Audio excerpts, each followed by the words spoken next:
Assalamualaikum warahmatullahi wabarakatuh. Halo semua, perkenalkan nama saya Nabila Maratu Soliha dengan NIM 4322010107.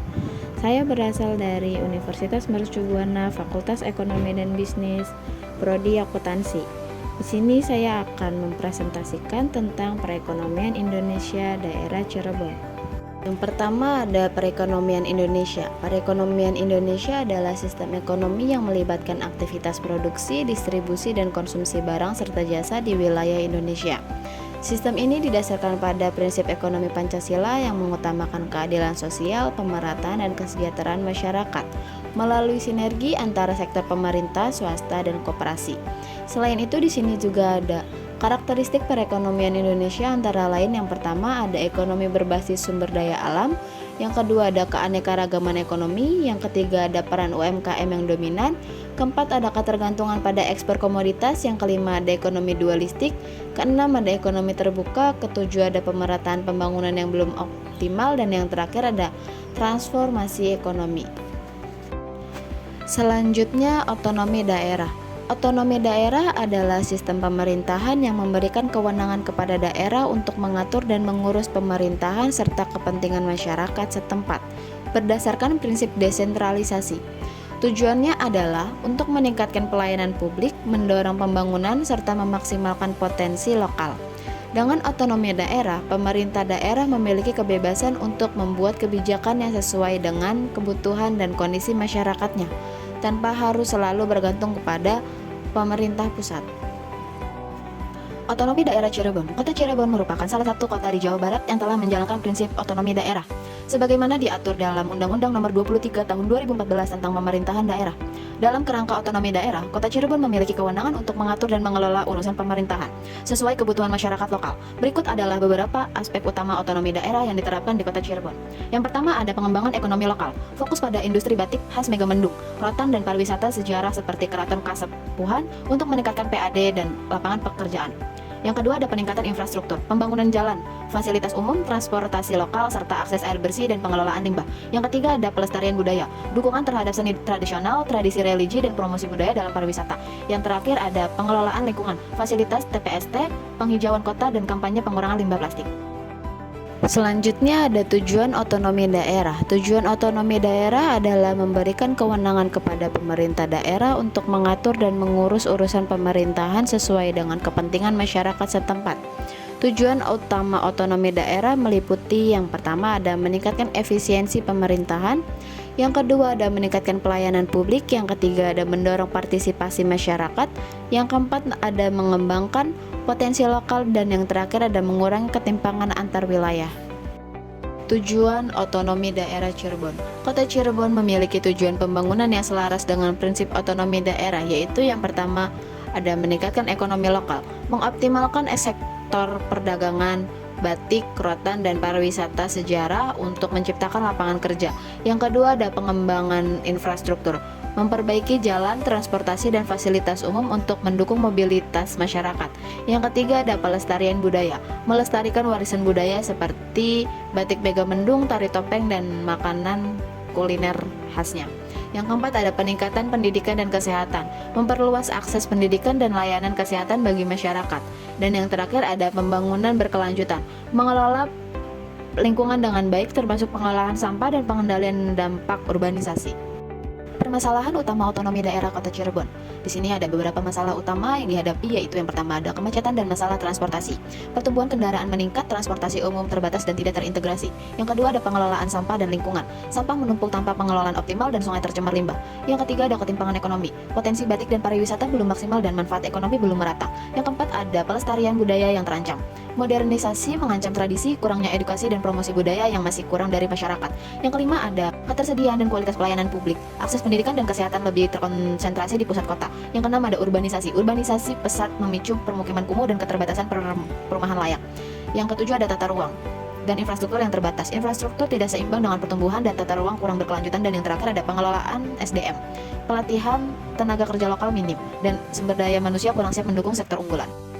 Selanjutnya ada solusi utama untuk otonomi daerah Kota Cirebon. Solusi untuk menangani permasalahan daerah Kota Cirebon antara lain yang pertama ada satu, pengembangan infrastruktur jalan dan penyediaan transportasi publik yang modern. Yang kedua ada pembangunan infrastruktur pengelolaan sampah dan restorasi sungai dan lingkungan. Yang ketiga ada pengembangan industri kreatif dan UMKM dan pemerataan pembangunan ekonomi. Yang keempat ada penyelenggaraan festival budaya dan digitalisasi warisan budaya. Yang kelima ada digitalisasi layanan publik dan mobilisasi tenaga profesional. Yang keenam ada program rehabilitas kawasan kumuh dan pengendalian urbanisasi. Yang ketujuh ada investasi infrastruktur strategis dan perencanaan tata ruang berbasis data. Dan yang terakhir ada kolaborasi dengan dunia pendidikan dan pelatihan dan pendidikan vokasional. Selanjutnya ada kebijakan dari pemerintah pusat. Yang pertama ada pengembangan infrastruktur transportasi, yaitu dengan pembangunan jalan tol, jalur kereta, dan transportasi umum terintegrasi untuk mengurangi kemacetan dan mendukung mobilitas ekonomi. Yang kedua ada program pengelolaan sampah, penyediaan teknologi modern dan dana pembangunan tempat pengelolaan sampah terpadu, serta kampanye nasional pengurangan sampah plastik.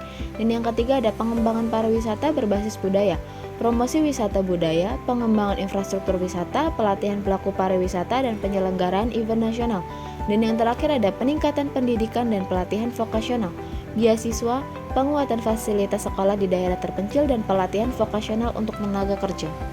Kebijakan fiskal untuk percepatan pembangunan struktural Indonesia yang pertama ada peningkatan anggaran infrastruktur yang berfokus pada konektivitas, jalan tol, kereta api, energi, dan air bersih untuk efisiensi logistik dan daya saing. Yang kedua ada insentif pajak untuk investasi sektor prioritas, yaitu ada dukung sektor strategis seperti teknologi, energi terbarukan, dan UMKM dengan tax holiday atau allowance untuk menarik investasi. Yang ketiga ada reformasi subsidi dan efisiensi belanja negara, dialihkan subsidi energi ke sektor produktif seperti pendidikan, kesehatan, dan digitalisasi anggaran untuk efisiensi.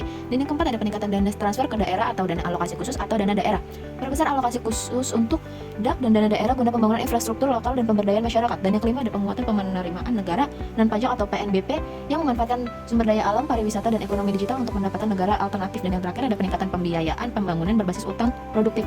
Gunakan utang dengan bijak untuk proyek strategi seperti pelabuhan, energi yang menghasilkan manfaat jangka panjang. Hubungan kebijakan percepatan pembangunan struktural bagi peran Indonesia dalam menghadapi globalisasi ekonomi yang pertama ada meningkatkan daya saing ekonomi nasional, yaitu dengan pembangunan infrastruktur strategis, meningkatkan efisiensi logistik, menarik investasi asing, dan memperluas pasar internasional. Yang kedua ada mendorong diversifikasi ekonomi dengan insentif sektor prioritas, mendukung industri kreatif, teknologi, dan energi terbarukan, mengurangi ketergantungan pada ekspor komoditas primer. Yang ketiga ada memperkuat peran Indonesia dalam rantai pasok global dengan infrastruktur dan pelatihan sumber daya manusia, memungkinkan Indonesia menjadi pusat produksi dan logistik di Asia Tenggara. Yang keempat ada meningkatkan stabilitas ekonomi dan ketahanan fiskal, reformasi subsidi dan pengelolaan utang, menciptakan ketahanan ekonomi untuk menghadapi fluktuasi global. Dan yang terakhir ada peningkatan sumber daya manusia, investasi pendidikan dan pelatihan vokasional, menghasilkan tenaga kerja terampil untuk sektor global yang berkembang.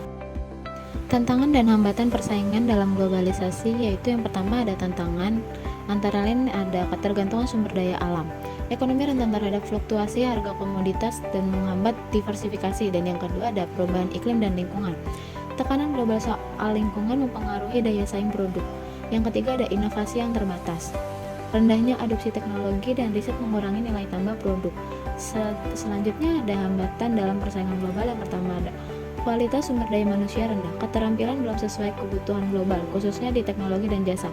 Yang kedua ada infrastruktur terbatas, biaya logistik tinggi dan efisiensi rendah, terutama di luar Jawa. Yang terakhir ada birokrasi kompleks, regulasi lambat dan tumpang tindih mengurangi minat investasi dan menyulitkan usaha lokal. Yang terakhir ada solusi atas tantangan dan hambatan. Yang pertama ada diversifikasi ekonomi, yaitu dengan mengembangkan sektor teknologi, kreatif, dan energi terbarukan untuk kurangi ketergantungan komoditas. Yang kedua ada peningkatan sumber daya manusia, memperluas akses pendidikan dan pelatihan vokasional di bidang teknologi dan digitalisasi untuk menciptakan tenaga kerja yang kompetitif.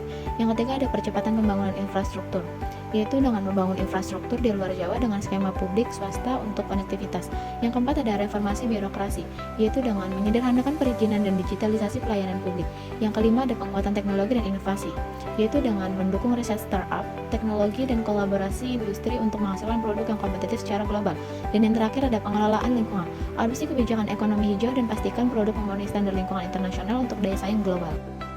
Terima kasih bagi yang sudah menonton video ini, semoga bermanfaat. Sekian yang dapat saya sampaikan, kurang lebihnya mohon maaf. Wassalamualaikum warahmatullahi wabarakatuh. Have a nice day.